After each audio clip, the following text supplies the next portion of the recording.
नमस्कार प्यारे साथियों, आप सब कैसे हैं। हमें उम्मीद है आप सब स्वस्थ होंगे, मस्त होंगे और आप सब एकदम शानदार तरीके से जिस वैकेंसी का इंतज़ार कर रहे हैं तो आपके लिए आ चुकी है। जिसका हमें था इंतज़ार वो घड़ी आ गई।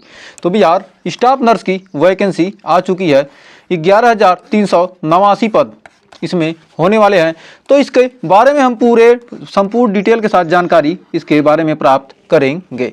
तो आइए बढ़ते हैं, इसके बारे में जानकारी देते हैं। तो बिहार स्टाफ नर्स की जो बिहार तकनीकी सेवा आयोग ने आवश्यक सूचना जारी की है, विज्ञापन संख्या 23/2025 स्टाफ नर्स। इसमें आपको स्वास्थ्य विभाग बिहार पटना के अंतर्गत स्टाफ नर्स के कुल 11,389 रिक्त पदों पर नियुक्ति दिनांक 25/4 यानी 25/4/2025 से 23/5/2025 तक ऑनलाइन आवेदन करने की निर्धारित की गई है। तो कब से कब तक फॉर्म भरना है इसका? 25 तारीख से इसका ऑनलाइन आवेदन क्या हो जाएगा, प्रारंभ हो जाएगा। कह रहा है उक्त से संबंधित विस्तृत जानकारी के लिए क्या www.btsc.bihar.gov.in पर 25/4/2025 से देखा जा सकता है। मतलब इसके बारे में पूरी जानकारी 25/4/2025 से क्या कर सकते हैं, देखा जा सकता है और वहाँ पर ऑनलाइन कर सकते हैं। तो आइए इसके बारे में डिटेल के साथ थोड़ा चर्चा करते हैं। तो हमारा विज्ञापन संख्या 23/2025 है।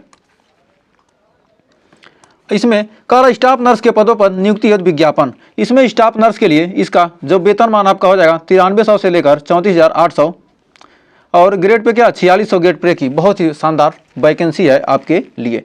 यह 7वें वेतन आयोग की संरचना पर स्तर 7 पर होगा। इसके लिए अनिवार्य शैक्षिक योग्यता क्या होनी चाहिए? मान्यता प्राप्त संस्थान से भारतीय उपचर्या परिषद यानी इंडियन नर्सिंग काउंसिल नई दिल्ली द्वारा समय एवं समयावधि की जनरल नर्सिंग मिडवाइफ यानी जीएनएम आपका होना चाहिए, क्या कंप्लीट होना चाहिए। परंतु बिहार राज्य से बाहर स्थित संस्थानों वाले मामले में उपचर्या परिषद में क्या होना चाहिए, इंडियन काउंसिल नर्सिंग काउंसिल नई दिल्ली से क्या होना चाहिए, सूटेबिलिटी प्राप्त रहना अनिवार्य है। मतलब क्या होना चाहिए, आपको डिग्री प्राप्त होनी चाहिए। कर बीएससी नर्सिंग योग्यताधारी भी आवेदन के पात्र होंगे। यदि आप क्या किए हैं, बीएससी नर्सिंग किए हैं, तब भी आप क्या इस वैकेंसी के पात्र माने जाएंगे। फिर आगे आइए देखते हैं। कर पदों का कोटिवार विवरण। अनारक्षित पद इतने हैं और 35% महिलाओं के लिए क्या छेदित अक्षर सहित इसमें दिया गया है। ये इसमें क्या सारे पद दिए गए हैं, किसके लिए कितना है, ये सब पूरा डिटेल आप पढ़ लीजिएगा। कर दिव्यांगता प्रकृति में दर्शाई गई VH अंध निम्न दृष्टि, ये सब सारी चीज़ें पढ़ लीजिएगा। जो जरूरी जो चीज़ें हम आपको बता रहे हैं। आयु सीमा 1/8/2024 को, मतलब 1/8/2024 को आपका 21 वर्ष, कम से कम आप 21 वर्ष के होने चाहिए, ये बात ध्यान रखिएगा। अनारक्षित वर्ग जो क्या है, अनारक्षित है, अनरिजर्व के लिए 37 साल सीमा है। अनारक्षित वर्ग के लिए 40 वर्ग, मैक्सिमम 40 है। कर रहा पिछड़ा वर्ग के लिए मैक्सिमम 40 हो जाएगा और अनुसूचित जनजाति के लिए 42 वर्ष सीमा रखी गई है। आयोग द्वारा मैट्रिकुलेशन या समतुल्य प्रमाण पत्र में अंकित उम्मीदवार की जन्मतिथि मान्य होगी। यदि आपने क्या किया, 10th पर हाई स्कूल किया है, तो मैट्रिकुलेशन से ही आपका क्या होगा, वहाँ से आपकी क्या होगी, जन्मतिथि काउंट की जाएगी। बाकी सब आप पढ़ लीजिएगा, जो भी जरूरी जानकारियाँ हम आपको बता देते हैं। फिर कर आरक्षण ऑनलाइन आवेदन इंगित कालम में आरक्षण का दावा नहीं करने पर आरक्षण का लाभ नहीं मिलेगा। यदि आप ऑनलाइन आवेदन करते हैं जहां आरक्षण की जरूरत है, वहां पर यदि आप दावा नहीं करते हैं तो आपको आरक्षण का लाभ नहीं मिलेगा। यदि क्या करा आरक्षण लाभ उन्हीं उम्मीदवारों को मिलेगा जिनका अस्थायी निवास बिहार के होंगे। मतलब ये बिहार की वैकेंसी है, तो यदि आप बिहार के निवासी हैं तभी आपको इस आरक्षण का लाभ मिलेगा, अन्यथा आपको इस आरक्षण का लाभ मिलने वाला नहीं है, कोई भी आरक्षण नहीं मिलेगा। अनुसूचित जाति अनुसूचित जनजाति के उम्मीदवारों को निम्नांकित प्रमाण पत्र जमा करना होगा। यदि आप अनुसूचित जनजाति के हैं या अनुसूचित जाति के हैं तो आपको जाति प्रमाण पत्र, अस्थायी निवास यानी मूल निवास यानी डोमिसाइल प्रमाण पत्र जमा करना होगा। और पिछड़ा वर्ग के लिए उम्मीदवार को निम्नांकित प्रमाण पत्र, यदि पिछड़े वर्ग के हैं तो क्रीमी लेयर रहित प्रमाण पत्र बिहार सरकार के प्रयोजनार्थ और अस्थायी निवास यानी मूल निवास प्रमाण पत्र आपको देना होगा यदि आपके बिहार के निवासी हैं तो आर्थिक रूप से कमजोर वर्ग के प्रमाण पत्र जमा करना होगा, आय और अस्थायी निवास मूल प्रमाण पत्र। यदि क्या आर्थिक रूप से कमजोर हैं तो इसके लिए ये जमा करना होगा। केवल जाति प्रमाण पत्र के आधार पर पिछड़ा एवं अत्यंत पिछड़ा वर्ग उम्मीदवार को आरक्षण का लाभ दे नहीं होगा। सिर्फ जाति प्रमाण पत्र के आधार पर लाभ नहीं मिलेगा। पिछड़ा व अन्य पिछड़ा वर्ग के सदस्यों क्रीमी लेयर रहित प्रमाण पत्र संलग्न करना अनिवार्य है और क्रीमी लेयर रहित इन जाति प्रमाण पत्र मान्य नहीं होगा। फिर कह रहा अनारक्षित कोटि। आरक्षित कोटि में क्या आ जाएगा, अनुसूचित जनजाति यानी SC ST EBC BC OBC यानी EWS और WBC, ये सारे काउंट होंगे किसमें, आरक्षण वाले कोटि में आएंगे। तो हम टेलीग्राम ग्रुप में अपने दे देंगे, वहाँ से आप क्या कर सकते हैं, इसको डाउनलोड करके अच्छे से पढ़ लीजिएगा। तो ये सारी चीज़ें लिखी गई हैं। फिर आगे कर सामान्य विभाग द्वारा सरकार में ये सब चीज़ें आप सारी चीज़ें क्या कीजिए डिटेल के साथ पढ़ लीजिएगा। अब आवेदन शुल्क किसके लिए कितना होगा, तो आवेदन शुल्क किसके लिए कितना है, एक सेकंड, हाँ ठीक, सेम हो गया। आवेदन शुल्क, कर आवेदन शुल्क ऑनलाइन आवेदन हेतु निर्धारित शुल्क है। यदि सामान्य वर्ग, पिछड़ा वर्ग, अत्यंत पिछड़ा वर्ग, अतिरिक्त वर्ग से कमजोर हैं तो आपको क्या 600 रुपये देना पड़ेगा। यदि अनुसूचित जात जनजाति बिहार राज्य के स्थायी निवासी हैं तो आपको 150। यदि आरक्षित अनारक्षित वर्ग उम्मीदवार महिला क्या बिहार की निवासी है तो 150। यदि आप किसी भी राज्य के बाहर के चाहे महिला हो या पुरुष हो आपके लिए 600 ही लगेगा। तो यानी 600, आप यूपी के बिहार के अलावा किसी भी स्टेट के होंगे तो आपको 600 देना है। फिर आगे payment fees shall be accepted through online mode, मतलब क्या होगा, फॉर्म भी ऑनलाइन भरा जाएगा और पेमेंट भी क्या किया जाएगा, आपसे ऑनलाइन ही लिया जाएगा। तो आइए बढ़ते हैं आगे।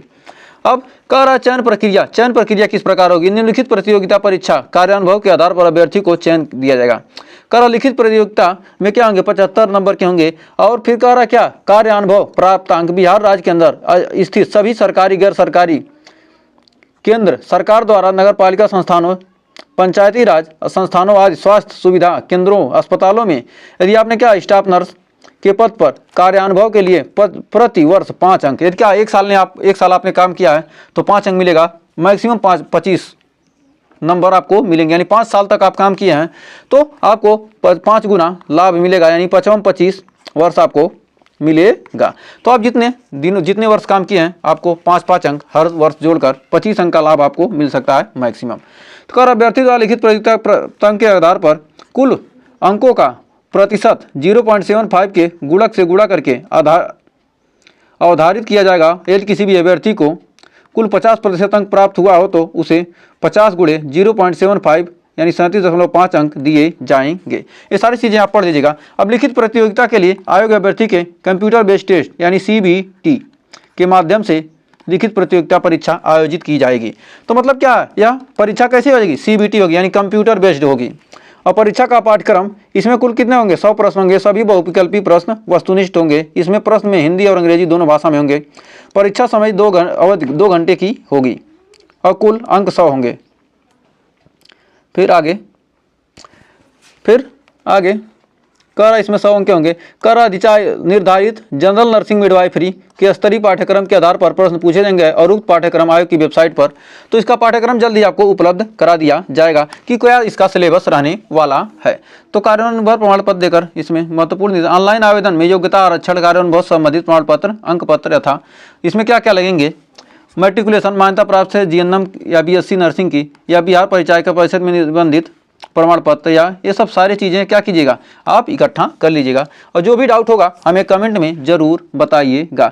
ये सब सारे क्या है आप पढ़ लीजिएगा। इसमें सारी चीज़ें आपको डिटेल के साथ क्या करना है, पढ़ लेना है। ऑनलाइन आवेदन पत्र भरने के लिए ये सब क्या है दिशा निर्देश दिए गए हैं। तो आपको लिए email ID मोबाइल नंबर को सुरक्षित रखना होगा, क्योंकि क्या email ID मोबाइल नंबर से ही आपको क्या होगा बाद में लॉगिन कर सकते हैं। और यदि पासवर्ड भूल जाते हैं तो इससे ही लॉगिन होगा email ID और मोबाइल नंबर से।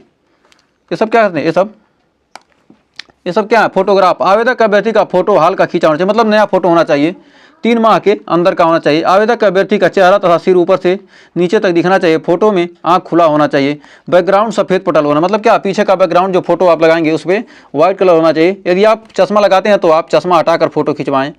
ये सब सारी चीज़ें आप क्या कीजिएगा डिटेल के साथ पढ़ लीजिएगा। और कोई भी डाउट होगा तो कमेंट में हमें ज़रूर बताइएगा। तो कह रहा अनुभव प्रमाण पत्र इस प्रकार से बनेगा। तो अनुभव प्रमाण पत्र का एक तरह से क्या दिया गया, ये प्रारूप दिया गया है। तो हमें उम्मीद है ये आपको वैकेंसी के बारे में जानकर बहुत ही अच्छा लगा होगा। और यदि आपको सेशन अच्छा लगा तो ऐसे ही वैकेंसी जानने के लिए, ऐसे ही नोटिफिकेशन जानने के लिए हमारे चैनल को सब्सक्राइब करना मत भूलिएगा।